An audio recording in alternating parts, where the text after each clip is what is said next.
college students need counseling after being exposed to the words Ben Shapiro, and protest groups get loud and violent in their desperation to silence those they disagree with, because many of them simply don't understand what the First Amendment means.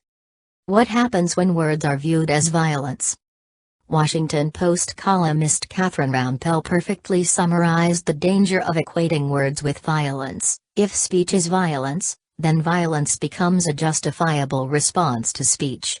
That's the logic that leads 20% of college undergraduates to believe that violence is a justifiable response to a controversial speaker, according to a survey by the Brookings Institution. What do you do about a speaker you don't like? For many college students, the answer too often is either scream or fight. That's because 44% of undergraduates don't think the First Amendment protects so-called hate speech. 51% think it's appropriate to shout over controversial speakers so they can't be heard. 62% of students think the First Amendment requires a school to bring in a speaker of the opposite viewpoint to balance out a controversial speaker. 53% of students think colleges are supposed to foster a positive learning environment by prohibiting certain offensive speech, rather than allowing for the expression of all viewpoints. This writer's perspective. We've got to do better. We've got to teach better. One other result the Brookings survey revealed is that many of these students were freshmen who came into college with these beliefs about freedom of speech.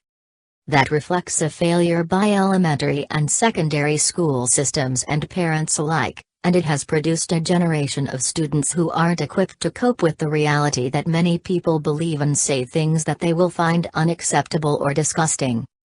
Maybe it began with the good intention of discouraging racists and bigots from mistreating others, but without proper education, our country will lose sight of the difference between what someone should say and what they have a constitutional right to say. I was taught that sticks and stones may break my bones, but words will never hurt me.